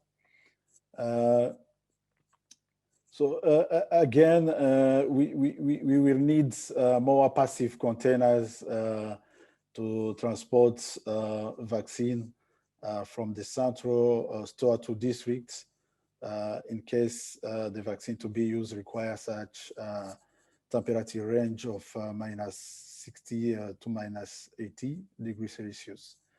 And specifically for COVID-19 vaccination, we use hospital for as vaccination sites because they are the one that can manage vaccine that require ultra cold chain. And they will try to ensure that we transport beneficiaries to that level. But for vaccine that are stored in the same condition with antigen we use in the routine immunization program, the vaccination will be done at health center as it's being done for now. So currently, vaccine and the vaccine device supply chain use the push system to ensure the distribution of vaccine and the vaccine device from central level to district hospital. And then the central level staff are the one responsible for that distribution. And this will be the same for the COVID-19 vaccine. And then the pull system is applied for district hospital to health centers, and the health center staff collect vaccine from district hospital. So normally the distribution frequency is monthly within a plan change to quarterly basis from central to district hospital stores. I can say that despite our effort made to be prepared to receive the COVID-19 vaccine, so we continue to face the challenges due to inequitable distribution of vaccine to countries. And these require to always be prepared to use vaccines received in short time by using appropriate cold chain equipment adapted to the type of vaccine received. And it's not really under the control of the country because it always depends, especially on the availability on the vaccine. So thank you. Thank you, Dr. Felix, much appreciated. And thank you very much for those insights into how your planning and operations are taking shape. I'm going to move on to the next speaker. So Dr. Betina Durovni. Betina, are you there? Yes, I'm here. Okay. Can you hear? Thank you. First of all, thank you very much for having me in this important and crucial discussion. Thank you for the nice presentations. So I'm speaking from Rio de Janeiro in Brazil. I'll try to give you a perspective of what is going on in Brazil and focus a little bit more on the logistics of the city. Next, please. Yeah. So just to give you a brief scenario of what's going on in Brazil since the beginning of the COVID-19 epidemic, we already reached 250,000 deaths due to COVID in the country. And these are the numbers of cases and deaths for the state and the city of Rio de Janeiro. So as you have been seeing the global media, Brazil has been one of the hardest hit countries. Next, please. So in Brazil, we have tradition in vaccination. We have a unified health public system. And for COVID, it is following the same path that we use for our national vaccination program. So it all starts with the national plan. So then the Ministry of Health is responsible for setting the general rules and the general routine for the vaccination in the whole country. And then it follows a hierarchical planning unfolding to states and municipalities. So in this plan, the Ministry of Health, they set all the products that will be approved by the regulatory agencies in the country. They will set, they will do all the procurement and set how much each state will receive. And this is important because we know in advance, and it's an important transparency point of the plan, that we know in advance how much vaccine each state and then each city will receive as far as we get the big amount that the country is getting in each phase. The Ministry of Health also defines the distribution, is responsible for the distribution from the main warehouse and the states. Also the priority groups that will be vaccinated and the phases of vaccination. The information system that will be in place so we can record, survey and get the information needed to evaluate the process of vaccination in the country. All the procedures for pharmacovigilance, taking here the phase 4 and the things related to adverse events, and also the quality control. So Brazil has 2 big research and science institutes that are able to receive the API of the ingredients for the vaccines and produce it in the country, which is Fiocruz for the AstraZeneca vaccine and the Butantan for the Sinovac Coronavac vaccine. And this is where we are now. We are using these 2 vaccines. They both can be stored between 2 and 8 centigrade. And this makes our plan easier because this follows what we routinely do. Before COVID and on our in routine basis, Brazil moves 300 million doses of vaccines in our immunization program every year with 47 different products. So we have a good infrastructure, but COVID-19, of course, brings different challenges, and I'll try to tell you and describe a little bit of what's going on right now. So, and right now we are receiving both. We are receiving the API for producing the vaccines inside the country, but we are also getting doses ready to be applied. And in both cases, the quality control is part of as soon as the products and the vaccine gets into the country, the Fiocruz does the quality control before it is distributed to the states. Next, please. So just briefly, so we have a national central warehouse in São Paulo next to our largest airport, which is in Guarulhos. This is a huge facility with 36,000 square meters and capacity of receiving big amounts. And we wish it was full, but it's not. We're getting very small amounts of vaccine right now. So after the quality control, the Ministry of Health is responsible to distribute these vaccines to the 27, when the vaccines arrive ready to use, the Ministry of Health will distribute them to the 27 state warehouses, and in some cases to the regional centers as well. So it depends on the quantity of the vaccination and how in the phase we are. When the API arrives in the country and goes to Butantan and Fiocruz, then from these two centers, it is distributed to the country also by the Ministry of Health. So Brazil has more than 3,000 municipal warehouses with cold storage where we use to stock our routine vaccines. And we also have, because now I'm going to talk a little bit about Rio de Janeiro when we move to the orange arrows, but overall we have around 38,000 immunization rooms in Brazil, and this is due to the public health system, because every primary care unit in Brazil is able to do the routine vaccination.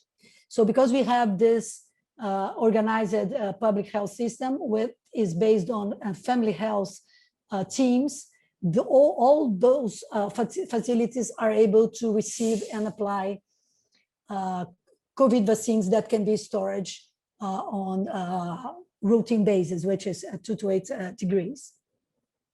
So now talking about Rio de Janeiro, so the city of Rio de Janeiro, we are 6 million people city. We have 5 distribution centers in the city of Rio de Janeiro and 19 decentralized cold chambers. And this is what we do when we get the state send the vaccine to the city.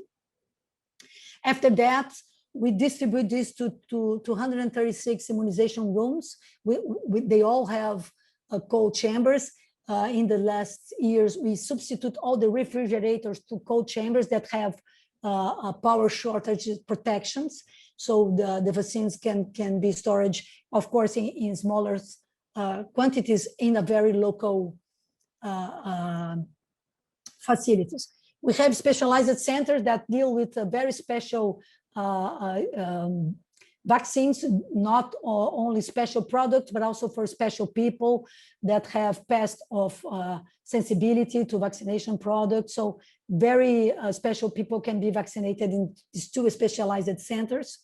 And we also used drive-thrus to vaccinate and local planning. Local planning meaning that, as I mentioned before, the Ministry of Health sets the whole plan for the country, but the states and the municipalities are responsible to plan their own network and distribution to their population. So here in Rio, we use it, for instance, for our first phase, which was for health professionals that were in the front line.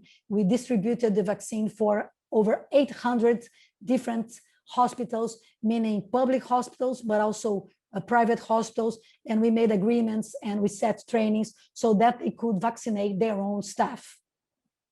So this was our first phase, together with patients that live in hospitals or long stay houses for old people. This was our first phase of the vaccination. So we already completed professional health workers in the front line and people in special conditions living in asylums.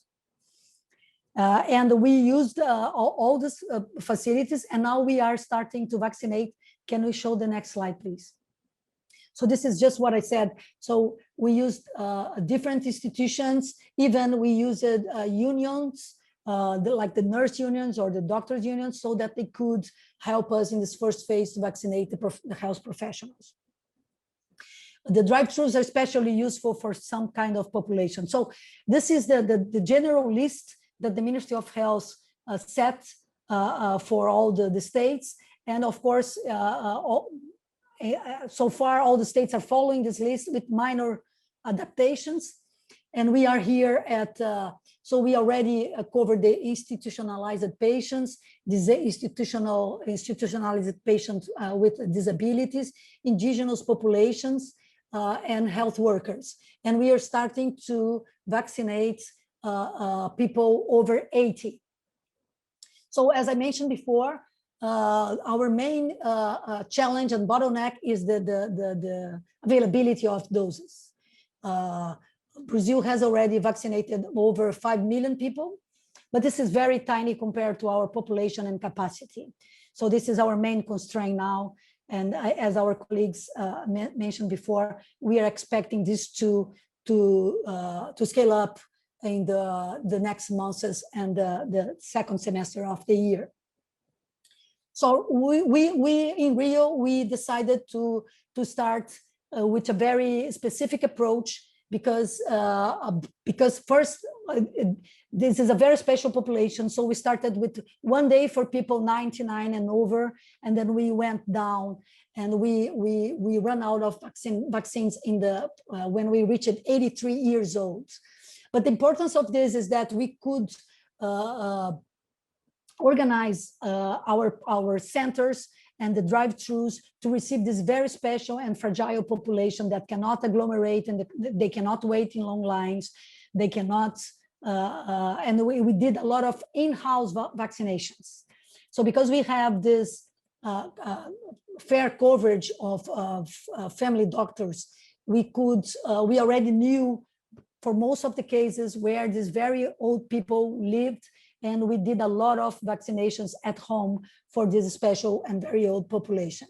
So as we go down in the ages, the number of people is increasing, and we are now using new strategies like we are opening we are opening vaccination units in church, in other places, so we can avoid long lines and difficulties in the very local logistic for this population. So we will start again tomorrow, because Brazil received 2 million doses of AstraZeneca ready to be applied 2 days ago, and it was already distributed from São Paulo to the States, and we are receiving it today. So in 3 days from getting it into the country, we will be able to give them to the target population. It's important to say that with all that said, the Ministry of Health is responsible for this huge part of the planning, but the states and municipalities are responsible for all the ancillary equipments, syringes, needles, everything. So it's important that we know in advance how much vaccines all these different levels will receive, so that the municipalities can plan on buying and keeping their stocks ready for when the vaccines come. So in terms of challenges, I think that we have some challenges that are important. One of them is that the logistic is being like drop by drop. So it's not, we are not able to put in place a big logistic action, because we are getting vaccines in little quantity. So it's more expensive. You have to use transportation and put all your logistics in motion all the time. So we did it already several times, because the vaccines, they do not arrive in big batches. Another important challenge for us is that we are struggling to keep the routine vaccination. So we have a very busy routine vaccination calendar for kids, but also for adults. And we are starting to plan for the influenza vaccination that our season is approaching. So these are important challenges and logistical aspects that we are dealing right now. We are already starting to do the second doses for the CoronaVac vaccine, because it's 4 weeks interval. The AstraZeneca, we are using 12 weeks, so it's not time for D2 yet. But for the CoronaVac, we are already doing the D2, and this is also a logistical challenge, because we have to put the same vaccine available for the same amount of persons in the same places, and we have to control it, because we don't want people to cross vaccinate to use. So we are dealing with, we are putting in place a very, as much as possible, a very thorough way of registering the vaccination, the type of vaccination, the number of the vaccination batch that person received it, so we can check when the D2 comes, that we do not make mistakes or get confused in the local units. And our big challenge, talking more about something that is bigger, is that although we have the capacity to produce the vaccination, we are looking forward to technology transference, so that we can produce the whole chain of the vaccine in Brazil, and Fiocruz is aiming to be able to do this in the late this year, so we don't have to be dependent on the API to come to Brazil. And this is also something that we hope that will be a legacy from this global crisis, that the technology and the capacity has to be built not only in terms of the logistic, but also in terms of production and autosufficiency of the countries all over the place. And I would like to take the opportunity to say that it's also very important that we take into account that when you have a good, at least a fair infrastructure for the public health system with a good primary care coverage, just give you a plasticity so that you can use these units and these resources when you have to deal with crises like we are facing now. So I'll be happy to take questions, and thank you very much. Thank you. Thank you very much, Dr. Durovni. I'm also just very cognizant of the time right now, so I'm going to move quickly over to Shamit Shah. Shamit, I'm going to hand over to you, so please, the floor is yours. Are you on mute, Shamit? Thank you very much, Hitesh and Dr. Ravi. So yeah, I recognize we don't have that much time, so I'm going to keep it quite short. And just also want to point out that we're very proud to be part of ABDA, Trade in Time. So maybe go to the next slide.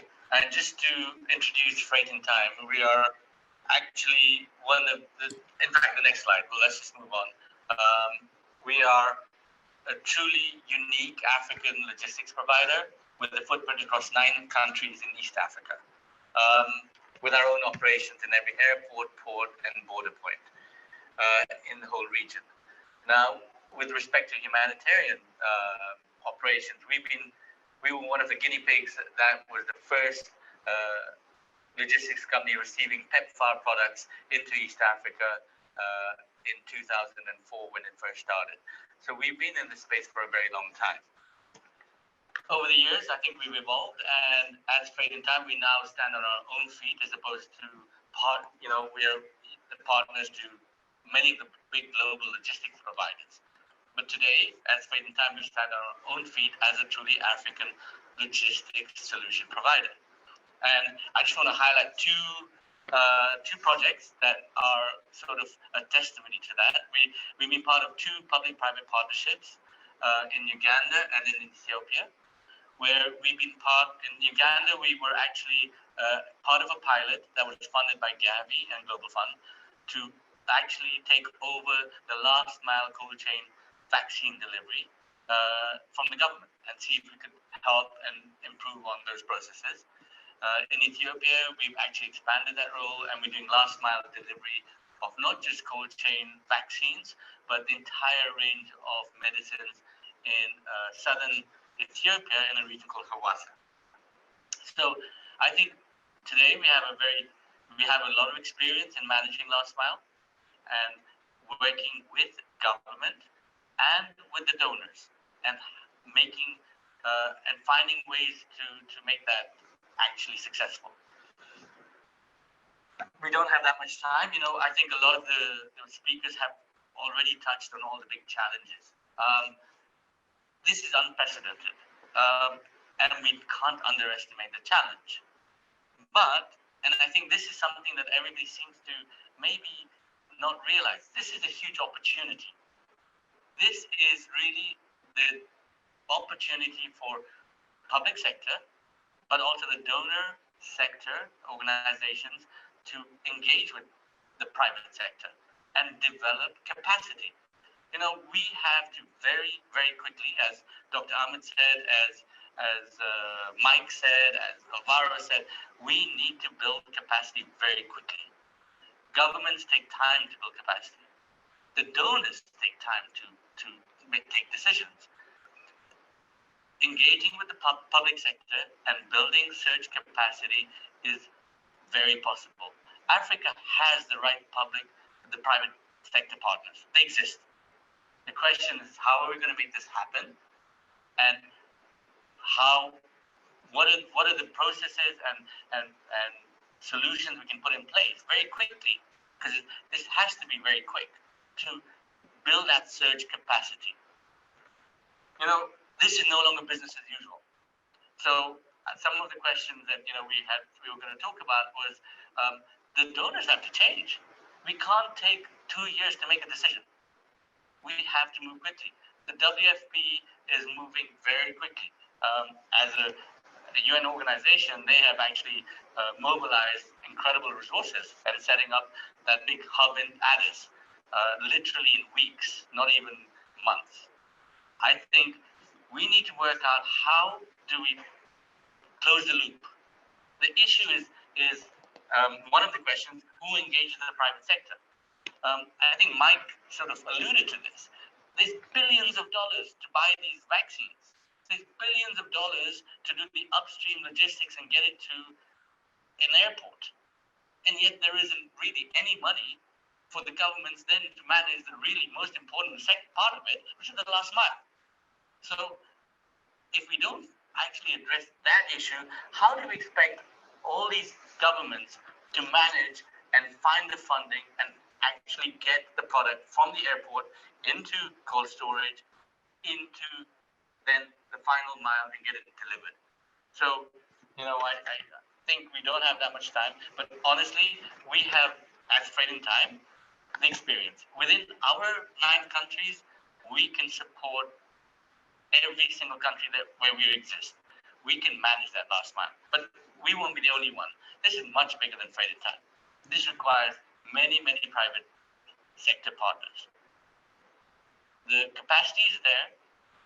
Generally, as again we have talked about, this is not going to be a huge wave of vaccines turning up, not millions of doses into every country every week.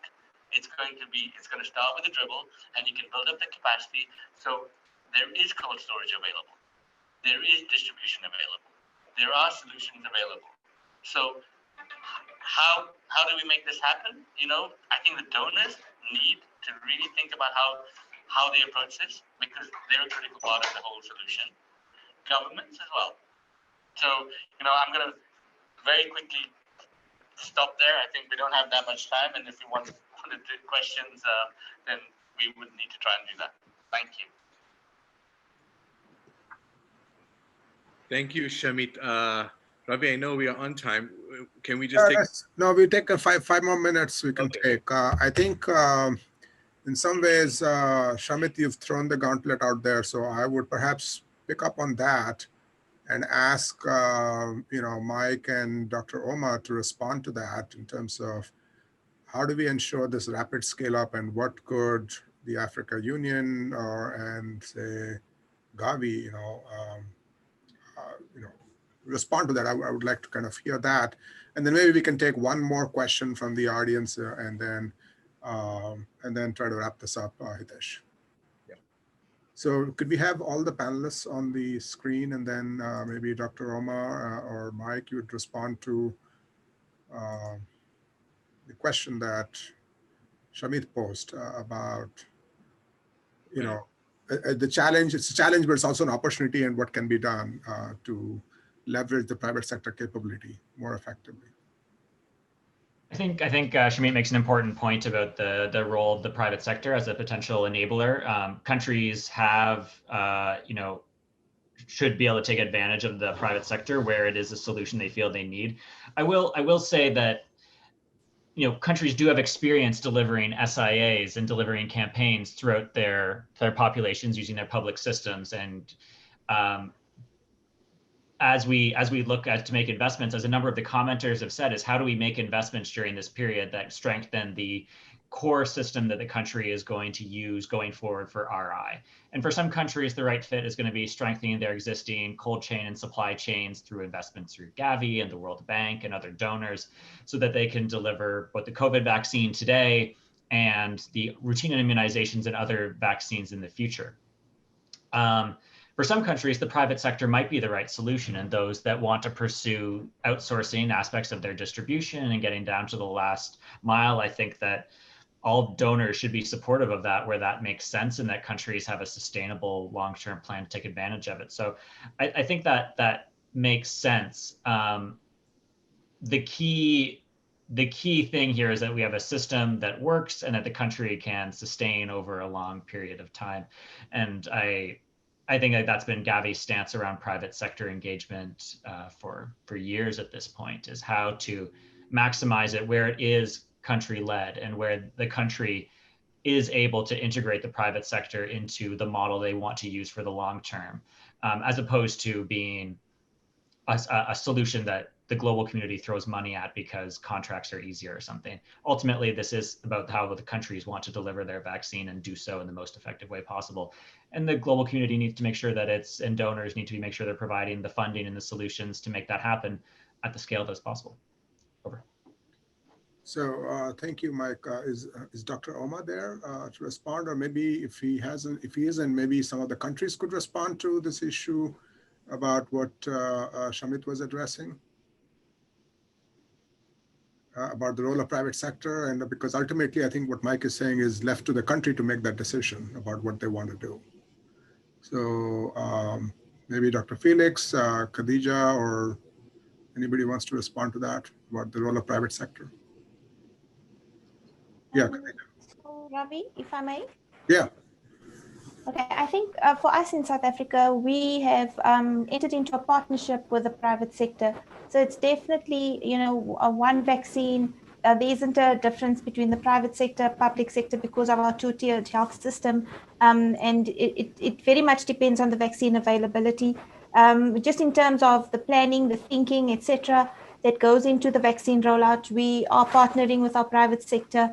And not just like the logistics service providers or whatever, but private sector themselves, like your big, businesses in South Africa, because what they've done is then they've come together to create an entity called Business for South Africa, and they partnering and making the resources available to assist with not only the thinking, but also giving us the technical support, and in some instances, also the warm bodies to be able to do the work.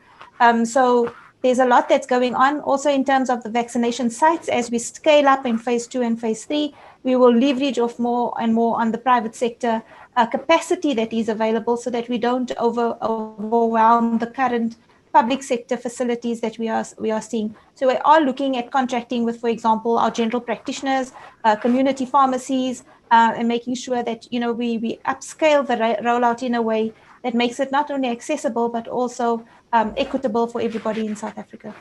Yeah, thank you. Dr. Betina, you also, that's similar for service delivery, you're leveraging many of the private sector facilities.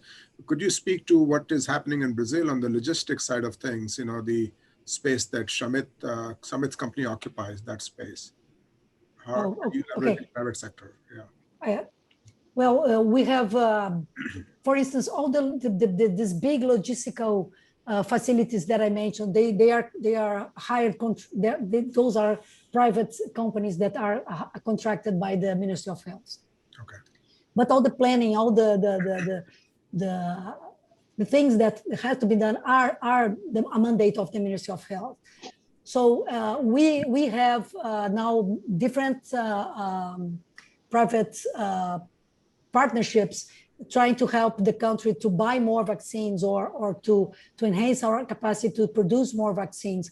But mainly what I think works, at least here in Brazil, is that there is a central command, and this is from the Ministry of Health, and this unfolds to the states and the municipalities. So I think all the partnerships are very welcome. Of course, we need it very much.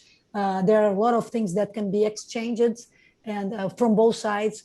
But I think that the important thing is that you have one command, or at least one group of people that is planning for the whole country, and of course to the particularities when you get to the states and the municipalities. Yeah, thank you. Dr. Felix, are you there? Yes. I think the private partnership is very important, especially they have some expertise that the government institution doesn't have. For us, we are collaborating with some companies, especially in temperature monitoring, electronic remote monitoring of temperature. And also we are in discussion with some vehicle manufacturers. They are proposing to deliver some refrigerator truck that can be accommodated according to the different type of vaccine. So it's very important to have that partnership with the private sector. Yeah, thank you. Hitesh, before I hand over, Shamit, do you want to respond based on the comments? So I'm very happy to hear the comments that we hear. And I think we have to actually also understand that different countries obviously are at different stages. So, you know, South Africa, Rwanda are amazing examples in Africa of how to manage health systems. I think a lot of the other countries are perhaps not quite as far along. Obviously, Brazil, we wouldn't consider in the same status either. But I think what you hear from all of them is that private sector can be an important part of managing surge capacity and developing long-term sustainable solutions. And I think that's the other big message that I would like, that long-term, we need to develop our own long-term African solutions, because that is the only sustainable solution. Thank you. Yeah. Hitesh, do you have any, before I wrap it up, do you have any thoughts or comments you want to add? I mean, just a comment, and then I'll hand back to you, Ravi. You know, just to echo what Shamit said about the capacity and the opportunity to build the capacity, particularly in the low-income settings. And you know, one should not forget that whilst there's you know, significant investment in the acquisition of product, you know, let's not forget that it takes also significant investment to get this product out to people. And I think that was the focus of what we were trying to discuss and also highlight here. So there's just a comment to echo what Shamit said and what you all are seeing as well at the field and in countries. And perhaps a suggestion, Ravi, is to maybe get this group back together in 6 months, you know? I know, it's just amazing participation from the audience, I mean, the attendees. And you could see, I mean, even budgeting a little over 2 hours, we couldn't, you know, we had to unfortunately shortchange Shamit for his comments. But yeah, I think, I'm sorry we ran out of time and we ran over time. So clearly we can see there's a strong interest in the in-country logistics from the point of production or point of receipt in the country all the way up to service delivery point. Many questions that I saw in the Q&A box related to actually the vaccination program itself, vaccine hesitancy, etc. So clearly we can't cover all of that stuff in one session. We do, this is for the audience there. We are planning in a month another panel discussion focused purely on vaccination. So if we think about different stages, how do we get access to supply? That was not what we were discussing here. How do we move the products in the country up to the point of vaccination? And then how do we think about the vaccination campaign itself? So there will be a webinar that we will do in a month or so that will focus on the vaccination campaign itself. But as you said, Hitesh, perhaps we need to bring this group back together to see what developments have happened, you know, a month from now, because some countries have begun vaccination, some countries are planning. So this is still an evolving kind of situation. So before I close, I just want to thank all the panelists for giving their precious time. I know 2.5 hours, 2 hours, 15 minutes is a long time for you to devote, and plus especially the time zones. Thank you all attendees.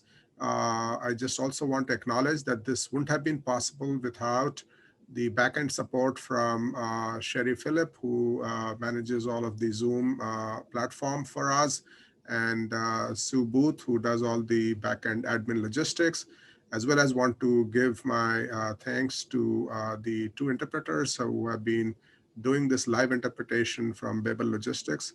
So with that, thank you again, and hope you had enjoyed this session, and I definitely learned a lot. And once again, thank you everybody, and thank you panelists especially for taking time and participating in this. Okay, with that, we will close this session. Thank you so much, and hope to see you next month again. Yeah. Thank you, Ravi. Okay. Okay. Thank Bye-bye. you very much.